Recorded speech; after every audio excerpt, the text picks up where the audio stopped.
Hello नमस्कार जय हिंद दोस्तों। आप सबका बहुत बहुत स्वागत है आपके अपने यूट्यूब चैनल टेक्निकल विदेशियस में। दोस्तों हम हाजिर हैं आप लोगों के लिए एक और शानदार थ्योरी की क्लास के साथ, जो कि फिटर ट्रेनर मशीनिस्ट वालों के लिए बहुत इंपॉर्टेंट होने वाली है। और दोस्तों CITS 2023 के लिए ये क्लासेस हम आप लोग को डेली एंट्रेंस एग्जाम के लिए कराते हैं। तो भैया जो लोग नए जुड़ रहे हैं वो प्लीज़ इस चैनल को सब्सक्राइब कर लें, क्योंकि उनको अपने इस यूट्यूब चैनल पर CITS एंट्रेंस एग्जाम 2023 की फुल प्रिपरेशन कराई जा रही है। और CITS से जुड़ी हुई कोई भी जानकारी, छोटी से छोटी जानकारी उनको प्रोवाइड की जाती है। तो दोस्तों चलिए आज की सेशन की तरफ बढ़ते हैं। तो आज का जो सेशन होने वाला है दोस्तों, वो बहुत ही इंपॉर्टेंट होने वाला है। तो आप लोग इस सेशन को आखिरी तक देखिएगा। और भैया जो नए लोग हैं उनको मैं फिर से कह रहा हूँ, वो जरूर चैनल को सब्सक्राइब करें। तो चलिए दोस्तों सेशन की तरफ बढ़ते हैं। तो दोस्तों कल हम आपको जो MCQ करा रहे थे, तो कुछ लोगों का डाउट आया था कि अयस्क क्या है। एक प्रकार से अयस्क ही था जिसके बारे में पूछा गया था, अयस्क क्या है। तो अयस्क था। और उसके बाद पूछा गया था pyrite, copper pyrite, copper pyrite, pyrite, copper pyrite. तो दोस्तों आज हम बताने वाले अयस्क क्या होता है। तो दोस्तों अयस्क देखिए, यहाँ पर हमने एक छोटा सा आप लोगों के लिए यहाँ पर मैंने कटिंग लगा दी है। तो देखिए अयस्क क्या है। उन शैलों को अयस्क कहते हैं जिनमें वे खनिज हों, जिनमें कोई धातु आदि महत्वपूर्ण तत्व हो। अयस्कों को खनन करके बाहर लाया जाता है, फिर इसका शुद्धिकरण करके महत्वपूर्ण तत्व प्राप्त किए जाते हैं। तो कहने का इसका मतलब यह है कि अयस्क एक प्रकार का खनिज होता है।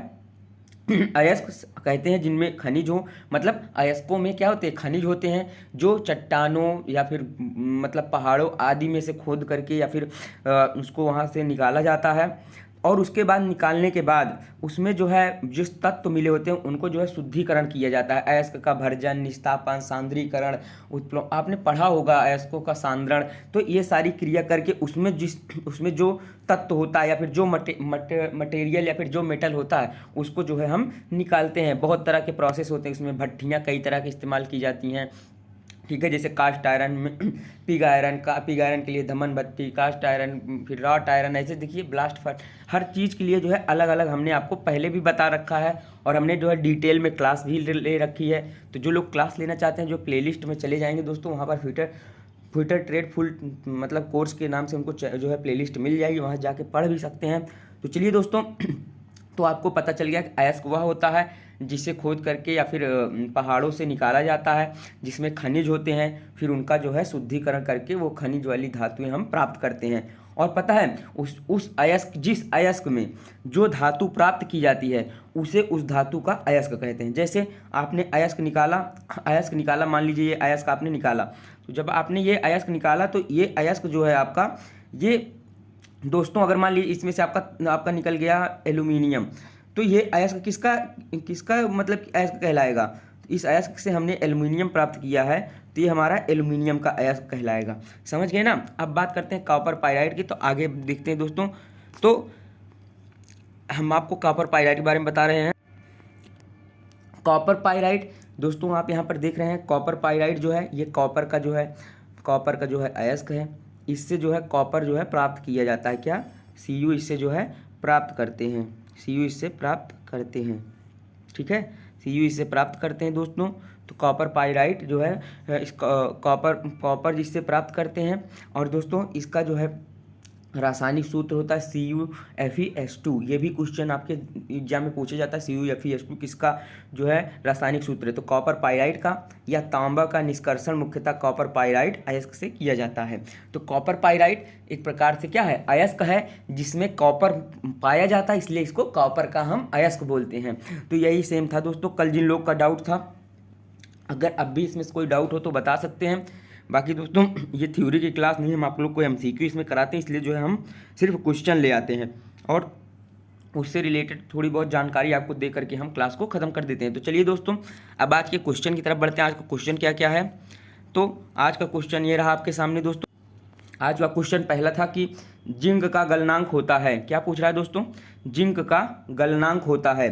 तो जिंक का गलनांक कितना होता है, 230 degree centigrade, 1083 degree centigrade, 420 degree centigrade, 668 degree centigrade, 648 degree centigrade. तो दोस्तों जो जिंक का गलनांक होता है वो होता है आपका 420 डिग्री सेंटीग्रेड। कितना? 420 डिग्री सेंटीग्रेड। आप ऐसे याद करिए, 420 कहते नहीं चोर हो तुम, तो 420 जिंक, किसका? जिंक का। 1183 होता है आपका जो है, आपका 1183 होता है कॉपर का। किसका? कॉपर का। तो ये कॉपर का होता है दोस्तों, ये कॉपर का होता है, लेकिन आपका राइट आंसर सी है, जिंक का 420 होता है। बढ़ते दोस्तों नेक्स्ट क्वेश्चन की तरफ। अगला क्वेश्चन क्या कह रहा है? अगला क्वेश्चन कह रहा है दोस्तों आपका कि एल्यूमिनियम का मुख्य रासायनिक गुण, एल्यूमिनियम का मुख्य रासायनिक गुण पूछ रहा है ना, तो भौतिक न तो मैकेनिकल रासायनिक गुण। टफनेस मैकेनिकल प्रॉपर्टी होती है, सॉफ्टनेस, ब्रिटलनेस, हार्डनेस। तो ये तीनों दोस्तों जो है आपकी नहीं होंगी, ये तीनों क्या है? मैकेनिकल प्रॉपर्टी हैं। तो आपका जो है राइट आंसर बी हो जाएगा, सॉफ्टनेस। ये आपका इसका क्या होता है? रासायनिक गुण होता है। तो आपका राइट आंसर दोस्तों बी हो जाएगा। बढ़ते नेक्स्ट क्वेश्चन की तरफ दोस्तों। अगला क्वेश्चन क्या कह रहा है आपका? अगला क्वेश्चन कह रहा है कि जिंक में से जिंक एलॉय के संबंध में कौन सा कथन गलत है। सिंपली क्या कह रहा है दोस्तों? जिंक में से जिंक एलॉय के संबंध में कौन सा कथन गलत है। जिंक एलॉय एक एलॉय द्वारा नमकीन पानी के कोरोजन को रोका जाता है, ये सही है दोस्तों। जिंक एलॉय पर जलवायु का प्रभाव नहीं पड़ता, बिल्कुल सही है। जिंक का प्रयोग होना चाहिए, प्रयोग है यहाँ पर, प्रयोग कर लीजिएगा, प्रयोग होगा यहाँ पर, प्रयोग आयरन के वर्कपीसों पर कोटिंग के लिए किया जाता है, बिल्कुल सही है। जिंक एलॉय कोल्ड वर्किंग के लिए आसान नहीं है दोस्तों, आसान होता है, यहाँ पर नहीं है दिया गया, तो इसलिए ये आपका क्या होगा? गलत होगा। तो इसमें पूछ रहा है कौन सा कथन गलत है, तो ये वाला कथन आपका जो है ये गलत है, इसीलिए ये क्या होगा? आपका राइट होगा, क्योंकि आपका जो है कोल्ड वर्किंग के लिए जिंक का जो है उपयोग हम लोग करते हैं, तो इसमें किया है नहीं करते, तो इसलिए गलत है। और यही पूछ रहा है गलत कौन सा कथन है, तो आपका राइट आंसर डी हो जाएगा दोस्तों। बढ़ते हैं नेक्स्ट क्वेश्चन की तरफ। अगला क्वेश्चन क्या कह रहा है? अगला क्वेश्चन कह रहा है कि हिंडोलियम और ड्यूरेलुमिन एलॉय में 90% होता है। तो बताना है आपका हिंडोलियम और ड्यूरेलुमिन एलॉय में 90% क्या होता है? Aluminium, copper, lead, zinc. तो क्या होता है 90%? तो दोस्तों हिंडोलियम और ड्यूरेलुमिन में जो आपका 90% होता है वो होता है आपका एल्यूमिनियम। ये दोनों किसके अयस्क हैं? ये दोनों अयस्क हैं आपके एल्यूमिनियम के। किसके अयस्क हैं? एल्यूमिनियम के। ये दोनों एल्यूमिनियम के अयस्क होते हैं। आप याद कर लीजिए, यह भी क्वेश्चन बन सकता है कि हिंडोलियम और ड्यूरेलुमिन किसके अयस्क हैं? तो एल्यूमिनियम के। ठीक है, और इसमें कितना परसेंट एल्यूमिनियम पाया जाता है? 95%। बढ़ते दोस्तों नेक्स्ट क्वेश्चन की तरफ। अगला क्वेश्चन क्या कह रहा है आपका? अगला क्वेश्चन कह रहा है दोस्तों कि निम्न में से टिन का विशिष्टीकरण क्या है। पूछ रहा है निम्न में से टिन का विशिष्टीकरण क्या है। तो आपको बताना टिन का विशिष्टीकरण क्या है। टिन एक कोरोजन रेजिस्टेंट धातु है, बिल्कुल सही है। टिन उच्च तापमान सहन कर सकता है, गलत, क्योंकि इसका तापमान 230 डिग्री सेंटीग्रेड होता है, इसका उच्च तापमान नहीं सहन कर सकता। टिन विद्युत का अच्छा सुचालक है, गलत। टिन सोल्डर का एक मुख्य मिश्रण तत्व, ये भी गलत। दोस्तों आपका राइट आंसर बात करें तो इसका राइट आंसर दोस्तों ए हो जाएगा। टिन एक कोरोजन रेजिस्टेंस धातु है। ठीक है दोस्तों, इसी से इसका विशिष्टीकरण होता है। बढ़ते हैं दोस्तों नेक्स्ट क्वेश्चन की तरफ। अगला क्वेश्चन क्या कह रहा है? निम्न में से ब्रास किस धातु का एलॉय है। तो ब्रास किस धातु का एलॉय बताना आप लोग। तो कॉपर व टिन, कॉपर व सिल्वर, लेड व टिन, वाटिन नहीं होगा दोस्तों, वाह है ये, वाह अलग होगा, वाह ऐसे होगा, वाह टिन। किसका? वाह और अरे यार ये तो लिखाता भी नहीं ढंग से वाह टिन, टिन। ठीक है दोस्तों, वाह टिन है ये, वटिन नहीं है। कॉपर और जिंक। तो दोस्तों बात करें आपका जो ब्रास और ब्रास किसका धातु का मिश्रण होता है, वो होता है कॉपर और जिंक का। किसका? कॉपर और जिंक का, Cu प्लस Zn का मिश्रण होता है। तो राइट आंसर आपका डी हो जाएगा। बढ़ते हैं नेक्स्ट क्वेश्चन की तरफ। अगला क्वेश्चन क्या कह रहा है दोस्तों? अगला क्वेश्चन कह रहा है आपका कि माइल्ड स्टील में कौन सी धातु कोरोजन रेजिस्टेंस है। तो माइल्ड स्टील कह रहे हैं दोस्तों, क्या दिमाग खराब हो रहा है। निम्न में से कौन सी धातु कोरोजन रेजिस्टेंस नहीं है। तो आपको बताना कोरोजन रेजिस्टेंस कौन सी धातु नहीं है। तो आपको बताना mild steel, tin, copper, lead. तो दोस्तों कोरोजन रेजिस्टेंस जो धातु नहीं है वो है आपकी माइल्ड स्टील। बाकी आपके टिन भी कोरोजन रेजिस्टेंस होती है, कॉपर भी होती है, लेड भी होती है। तो आपका राइट आंसर दोस्तों माइल्ड स्टील होगा।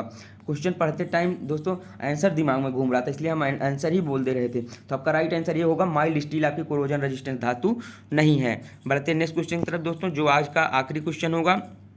कह रहा है क्वेश्चन आपका कि निम्न में से धातु का रासायनिक गुण क्या है। तो ये क्वेश्चन का आंसर आपको कमेंट बॉक्स में करना है। पूछ रहा है धातु का रासायनिक गुण क्या है, फ्यूजेबिलिटी, इलास्टिसिटी, कोरोजेबिलिटी, डक्टिलिटी। पूछ क्या रहा है, रासायनिक गुण पूछ रहा है। तो आपको इसका राइट आंसर जो है कमेंट बॉक्स में करना है। और ये आपका था आज का होमवर्क दोस्तों, आप इसको कमेंट बॉक्स में जरूर करेंगे, इसका आंसर जरूर देंगे। जिसका सही होगा उसे मैं हर्ट और थंब दूंगा, लाइक दूंगा, और जिसका गलत होगा उसको मैं आंसर राइट बताऊंगा। तो दोस्तों आशा करते हैं आपको वीडियो पसंद आई होगी। अगर वीडियो पसंद आई तो वीडियो को जो है लाइक करिए, शेयर करिए और कमेंट करिए वीडियो आपको कैसी लगी। मिलेंगे दोस्तों नेक्स्ट वीडियो में, तब तक के लिए जय हिंद, जय भारत।